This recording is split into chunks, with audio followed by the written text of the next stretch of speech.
بسم اللہ الرحمن الرحیم۔ السلام علیکم، امید ہے آپ سب خیریت سے ہوں گے۔ آج پھر میں آپ سب سے کالے جادو کا پارٹ 3 شیئر کروں گی۔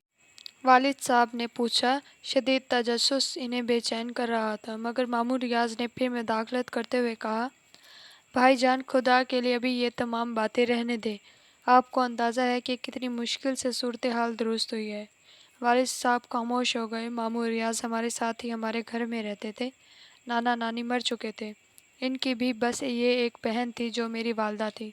مجھ سے بس چند سال ہی بڑے تھے، بڑے باہمت اور مخلص آدمی تھے، لیکن میں نے انہیں بھی اپنی کارستانیوں کی ہوا نہیں لگنے دی تھی۔ فی الحال مجھے افسوس تھا کہ میری غلط حرکت کی وجہ سے ان لوگوں کو پریشانی اٹھانی پڑی تھی۔ دوسرے دن والد صاحب بھی دفتر نہیں گئے۔ ماموں ریاض نے بھی چھٹی کر لی تھی۔ بہن اور بھائی بھی گھر ہی میں تھے اور سب خوش نظر آ رہے تھے۔ میری جسمانی کیفیت بالکل اعتدال پر تھی، بس دل کی دھڑکنیں تیز تھیں اور یہ خوف بار بار دل کو دہلا رہا تھا کہ کہیں وہ منحوس جادوگر کوئی ایسا عمل نہ کرے جس کی وجہ سے ان لوگوں کو دوبارہ پریشانیوں کا سامنا کرنا پڑے۔ بڑا ہی پچھتاوا تھا دل کو کہ اپنی ایک غلط حرکت کی وجہ سے پورے گھر کے لیے مصیبت مول لے بیٹھا۔ دل پرسکون گزر گیا، پر رات خوفناک تھی۔ دل تو یہ چاہتا تھا کہ اپنے کمرے میں نہ سوؤں، لیکن لوگوں سے کچھ کہہ بھی نہیں سکتا تھا۔ پورا دن چونکہ بہتر گزرا تھا، اس لیے اب وہ لوگ بھی مطمئن ہو گئے تھے۔ بس قیاس آرائیاں جاری تھیں۔ البتہ جب آنکھیں بند ہوئی تو خوابوں نے مجھے گھیر لیا۔ ایسے بھیانک خواب نظر آ رہے تھے کہ بار بار آنکھ کھل جاتی تھی۔ کبھی میں خود کو ایک ویران کھنڈر میں دیکھتا جس کی دیواریں ٹوٹی پھوٹی ہوتی، میں فرش پر لیٹا ہوتا اور چھت سے اینٹیں نکل کر نیچے گر رہی ہوتی۔ میں اس خوفناک منظر سے دہشت زدہ ہو کر اپنی جگہ سے اٹھا اور ایک ستون کا سہارا لینے کے لیے اسے پکڑا، لیکن اچانک ستون نے بھی اپنی جگہ چھوڑ دی۔ پھر بہت سی انسانی آوازیں مجھے سنائی دی اور میں جاگ اٹھا۔ آوازیں در حقیقت باہر سے آ رہی تھیں۔ میں حیران سا ہو کر اپنے کمرے سے نکل آیا۔ میں نے دیکھا کہ گھر کے تمام افراد صحن میں کھڑے ہوئے تھے۔ تیز روشنی ہو رہی ہے اور سامنے باتھ روم کے قریب ایک بڑے تھال میں کوئی چیز رکھی ہوئی ہے جو سب کی نگاہوں کا مرکز ہے۔ میں آگے بڑھا تو وہ سب میری طرف دیکھنے لگے۔ والدہ صاحب دل پکڑے ہوئے کھڑی ہوئی تھی۔ ماموں ریاض بھی سمے سے نظر آ رہے تھے۔ اس تھال میں نے 2 کالے بکروں کے کٹے ہوئے سر اور ایک بڑی سی کلیجی رکھی ہوئی دیکھی۔ اس کے چاروں طرف خون کے دھبے بکھرے ہوئے تھے۔ والد صاحب نے پریشان لہجے میں کہا، خدا جانے کیا ہے یہ سب؟ کچھ سمجھ میں نہیں آ رہا۔ یہ کہاں سے آیا؟ آخر ہو کیا رہا ہے؟ میری سمجھ میں تو کچھ نہیں آ رہا۔ اب بتاؤ کیا کریں ان چیزوں کا؟ خدا کے لیے یہ تو سفلی کا عمل ہوتا ہے۔ کوئی ہمارے لیے کچھ کر رہا ہے، مگر کون بھلا ہمارا کون دشمن پیدا ہو گیا ہے؟ دنیا میں کسی سے جھگڑا نہیں ہے ہمارا۔ الہی خیر، یہ ہمارے گھر کو کیا ہو رہا ہے؟ والدہ صاحب روتی ہوئی آواز میں بولی۔ بہن بھائی بھی سمے ہوئے انداز میں کھڑے ہوئے تھے۔ والد صاحب نے ماموں ریاض سے کہا، میاں ریاض، ہمت کرنی ہوگی۔ میں اٹھتا ہوں، ان چیزوں کو خاموشی سے باہر پھینک دیں۔ پڑوسیوں کو خبر ہو گئی تو نہ جانے کیا قیاس آرائیاں کریں گے۔ ماموں ریاض بہت باہمت تھے۔ فوراً ہی آگے بڑھ کر وہ تھال اٹھا لی اور والد صاحب نے دروازہ کھولا اور رات کی تاریکی میں دونوں باہر نکل گئے۔ میری زبان پر تالا لگا ہوا تھا۔ بہت کچھ کہنا چاہتا تھا، لیکن نہ جانے کیوں زبان خاموش تھی۔ جاگتی راتیں تو اب مقدر بن گئی تھیں۔ اس پرسکون گھر میں مصیبت کا بیج تو میں نے بویا تھا۔ ایک خبیث سفلی عمل کے ماہر کو اب میں نے گھر اپنا دکھا دیا تھا۔ اس نے جو کچھ کہا تھا اس کا پہلا نمونہ پیش کر دیا تھا۔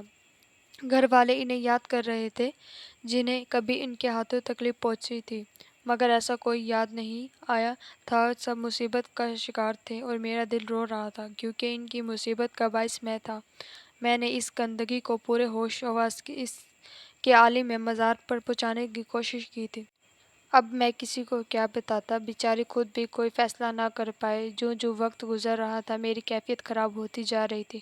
بہن بھائی سمے ہوئے تھے۔ ماموں ریاض اور والد صاحب سخت پریشان تھے۔ دوسری رات بھی بھیانک تھی۔ رات بھر ہماری چھت پر دھما چوکڑی مچی رہی۔ بلیوں کے رونے کی آوازیں سنائی دیتی رہیں۔ یہ آوازیں دور دیوار سے بلند ہوتی محسوس ہوتی تھیں۔ ماموں ریاض، والد صاحب اور میرے چھوٹے بھائی اختر ڈنڈے لیے چھت پر اور صحن میں بھاگتے پھرے، مگر ایک بھی بلی نظر نہیں آئی تھی۔ صبح ایک اور دہشت ناک واقعہ پیش آیا۔ چھوٹی بہن شمشا غسل خانے میں غسل کرنے گئی تو اس کی دل زوز چیخنے سے سب کے کلیجے دہل گئے اور تو کوئی اس کے پاس نہ جا سکا۔ والدہ غسل خانے میں داخل ہو گئیں۔ شمشا بے ہوش ہو کر غسل خانے میں گر پڑی تھی۔ وہ سر سے پاؤں تک خون میں ڈوبی ہوئی تھی۔ نہ جانے کس طرح والدہ صاحب نے اسے چادر میں لپیٹا اور اسے بستر پر لایا، مگر وہ بالکل زخمی نہیں تھی بلکہ خون کی پھواریں شاور سے نکلی تھیں۔ دوسرے نلکوں کو چیک کیا گیا، سب کی ٹوٹیوں سے خون بہہ رہا تھا۔ بقول شخص ہمارے گھر میں تازہ تازہ سرخ خون کے دریائے بہہ گئے تھے۔ ماموں ریاض اوور ہیڈ ٹینک کی طرف بھاگے، مگر ٹینک میں شفاف پانی کے سوا کچھ نہیں تھا۔ بعد میں نلوں کی ٹوٹیوں بھی صاف پانی اگنے لگی، مگر وہ خون اپنی جگہ ایک حیثیت رکھتا تھا، کیونکہ جہاں وہ گرا تھا اپنی خاصیت کے مطابق جمتا جا رہا تھا۔ والدہ صاحب حواس اور پریشان ہو گئی تھی۔ شمشا کو مشکل سے ہوش آیا تھا اور اس نے یہی بتایا کہ جوں ہی اس نے شاور کھولا، اس سے خون کی دھاریں ابل پڑیں۔ غرض اس گھر میں پریشانیوں کے سوا کچھ نہ رہا۔ میں سکتے کے عالم میں تھا۔ مجھے خاص طور سے پریشان نہ ہونے کی تلقین کی جا رہی تھی، کیونکہ وہ لوگ مجھے بیمار سمجھ رہے تھے، مگر یہ میں ہی جانتا تھا کہ یہ بیماری ان سب کے لیے میں خود خرید کر لایا ہوں۔ والدہ صاحب نے کہا، یہ گھر چھوڑ دو، خدا کے لیے یہ گھر فوراً چھوڑ دو، یہاں کچھ ہو گیا ہے، ہم سب کسی خوفناک مصیبت میں مبتلا ہونے والے ہیں۔ میرا دل کہتا ہے ہم کسی بڑی مصیبت کا شکار ہونے والے ہیں، مگر ہم کہاں جائیں؟ والد صاحب نے حیرت سے کہا، جنگل میں جا کر پڑے رہیں گے۔ ہاں، کون دشمن ہمارے پیچھے لگ گیا ہے؟ والدہ صاحب روتے ہوئے بولی۔ والد صاحب اور ماموں میاں کے درمیان بڑی یگانت تھی۔ سالے بہنوئی ایک جان دو غالب تھے۔ جو کچھ بھی کرتے تھے آپس کے مشورے سے کرتے تھے۔ والد صاحب بولے، کبھی خواب میں بھی ان فضولیات کے بارے میں نہیں سوچا تھا، مگر آخر کیا کہوں ان واقعات کے بارے میں؟ تمہاری کیا رائے ہے ریاض میاں؟ میں خود حیران ہوں بھائی جان، لیکن ایک بات دعوے سے کہہ سکتا ہوں، یہ سب کچھ شروع اسی دن سے ہوا ہے۔ ان کا اشارہ میری طرف تھا۔ کیا بتا سکتے ہو مسعود میاں؟ تم خود بھی ذہن دوڑاؤ۔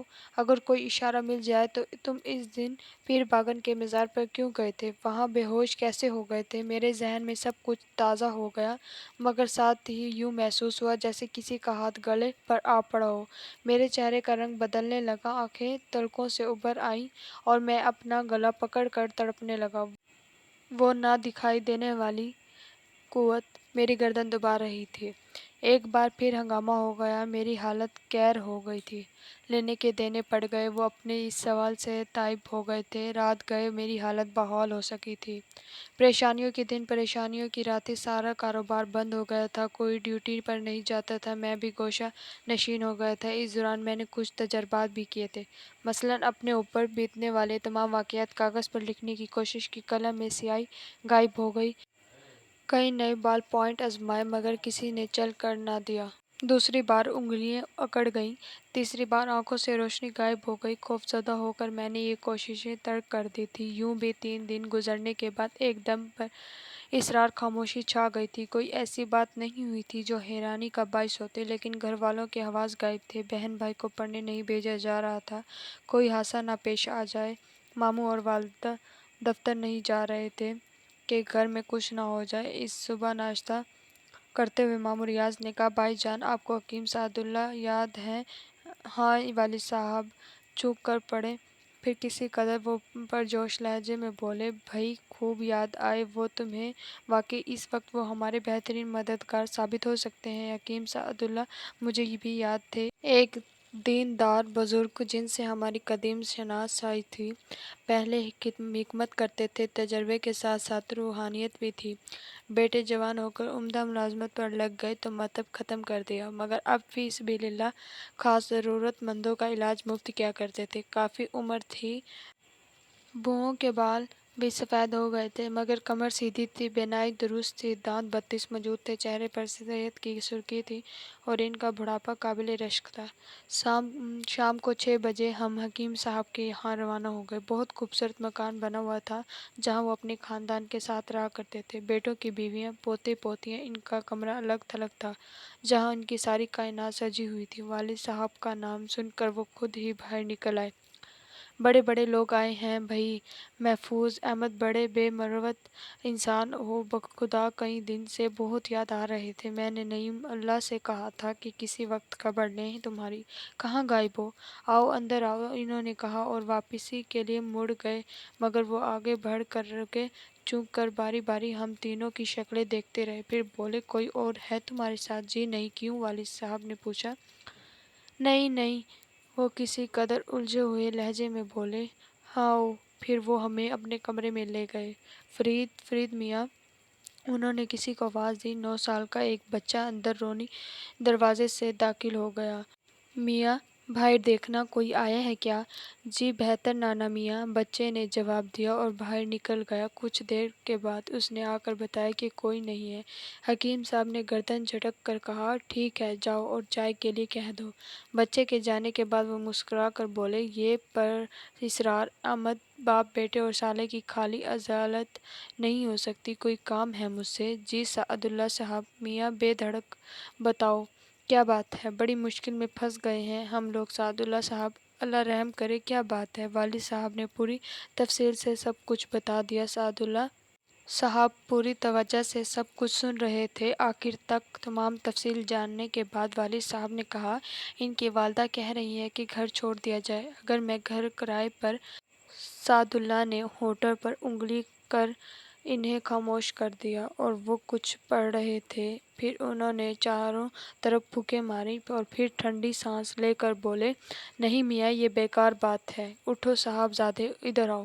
میں خاموشی سے ان کے پاس پہنچ گیا۔ انہوں نے میرے دونوں ہاتھ پکڑ کر ہتھیلیوں کی طرف سے سیدھے کیے اور پھر انہیں ناک کے قریب کر کے سونگھنے لگے۔ پھر انہوں نے ناک سکوڑ کر جھٹکے سے میرے ہاتھ پیچھے ہٹا دیے اور بولے، جاؤ بیٹا بیٹھ جاؤ۔ میں خاموشی سے اپنی جگہ جا بیٹھا تھا۔ حکیم صاحب نے یہی عمل ماموں ریاض اور والد صاحب کے ساتھ دہرایا۔ اس وقت انہوں نے کسی ناگواری کا مظاہرہ نہیں کیا تھا۔ پھر وہ بولے، نہیں میاں گھر وغیرہ چھوڑنے سے کچھ نہیں ہوگا، البتہ انہیں چھوڑ جاؤ، آج رات ہی ہمارے مہمان رہیں گے، صبح کو انہیں لے جانا، کوئی حرج تو نہیں ہے؟ نہیں حکیم صاحب، حرج بھلا کیا ہوگا؟ والد صاحب نے کہا۔ اسی وقت ایک نوکر چائے لے آیا تھا۔ حکیم صاحب ہنس کر بولے، چلو میاں کھاؤ پیو، پھر مذاکرات ہو جائیں گے، پریشان ہونے کی ضرورت نہیں، اپنے گھر میں رہو آرام سے، گھر چھوڑ کر کہاں جاؤ گے؟ چائے کے بعد ماموں میاں اور والد صاحب اٹھ کھڑے ہوئے تھے۔ حکیم صاحب نے انہیں وہیں سے خدا حافظ کہا اور پھر مجھ سے بولے، جوتے اتار کر آرام سے بیٹھ جاؤ مسعود میاں، رات کو بات کریں گے، کچھ پڑھو گے؟ ویسے تمہیں یہاں اپنے مطلب کی کوئی کتاب نہیں ملے گی، مجبوری ہے، آرام سے بیٹھو، کوئی تکلیف مت کرو۔ جی میں نے آہستہ سے کہا۔ ایک خاص بات میں نے محسوس کی تھی، وہ یہ کہ حکیم صاحب اس کے بعد اس کمرے سے گئے نہیں تھے۔ ایک بار بچہ انہیں کسی کام سے بلانے آیا تو انہوں نے کہا، ہم آ نہیں سکتے شکیل میاں، 8:30 بجے 2 آدمیوں کا کھانا بھجوا دینا، اس سے پہلے مت آنا۔ پھر وہ جائے نماز پر جا بیٹھے تھے۔ وقت مشکل سے گزر رہا تھا۔ ہم نے ساتھ کھانا کھایا، پھر میں حکیم صاحب کی ہدایت پر وہی ایک دیوان پر لیٹ گیا۔ 10:30 بجے حکیم صاحب اٹھے، انہوں نے پورے کمرے کے 3 چکر لگائے اور پھر مجھ سے بولے، اٹھو میاں بیٹھ جاؤ۔ میں اٹھ کر بیٹھ گیا تھا۔ حکیم صاحب مجھ سے کچھ فاصلے پر میری طرف پشت کر کے بیٹھ گئے، پھر انہوں نے کہا، جو کچھ کہوں گے سچ کہو گے، وعدہ کرو؟ جی سچ کہوں گا۔ کہو۔ وعدہ کرتا ہوں۔ وعدہ کرتا ہوں۔ تو جی بتاؤ کیا قصہ تھا؟ میں ریس کھیلتا ہوں، جوا کھیلتا ہوں، کوئی ایسا عمل کرنا چاہتا تھا جس سے مجھے کوئی پر اسرار قوت حاصل ہو جائے، یہی میرا اندازہ تھا۔ خیر آگے کہو، انہوں نے کہا اور میری زبان چل پڑی۔ میں نے انہیں سادھو کے ملنے کا واقعہ، ہڈی کا اصول، اس کے بعد عشق شیطان کا حکم، پیر پاگن کے مزار کی سیڑھیاں وہاں سے گرنے کا واقعہ اور پھر بعد کے سارے واقعات سنا ڈالے۔ میرا دل دہشت سے کانپ رہا تھا۔ اس سے پہلے میں نے جب بھی یہ داستان دہرانے کی کوشش کی تھی، میرے اعزاء نے میرا ساتھ نہیں دیا تھا اور میری بری حالت ہو گئی تھی، لیکن اس وقت میری زبان نے میرا ساتھ دیا تھا، میرے اندر خوشی کی لہر بیدار ہو رہی تھی۔ اس کا حلیہ تو بتاؤ ذرا، حکیم صاحب بولے۔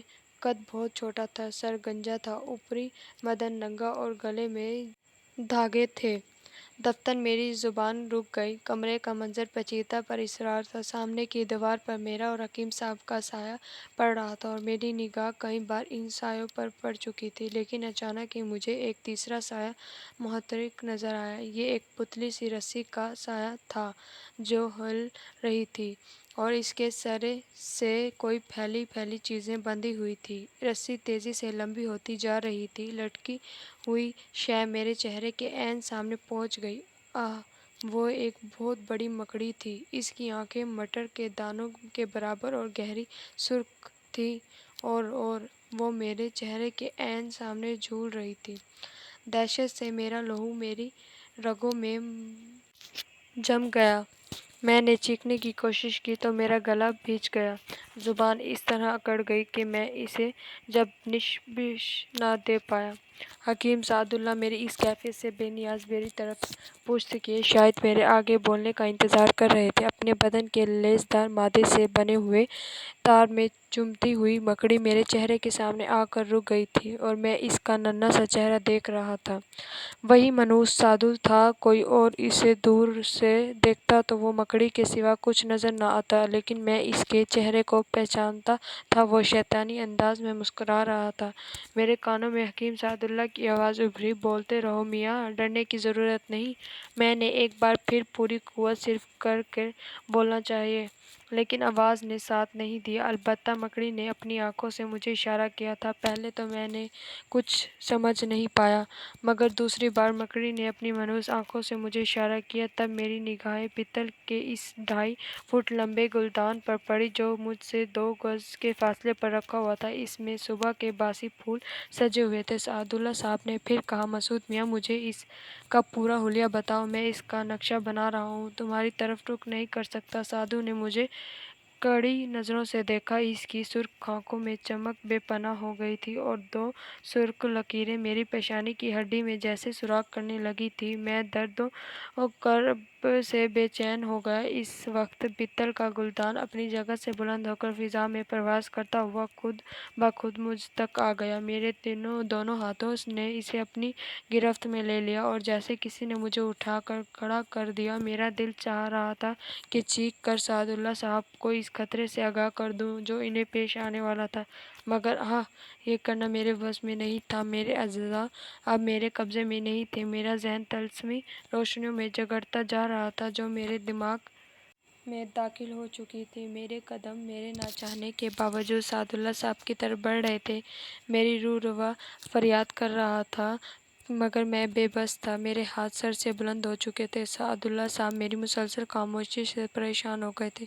انہوں نے کس قدر ناخوشگوار لہجے میں کہا، "کہانی کو سننے اور دیکھنے کے لیے بہت بہت شکریہ۔ اس کا نیکسٹ پارٹ دیکھنے کے لیے ہمارے چینل کو سبسکرائب کریں۔ اللہ حافظ۔"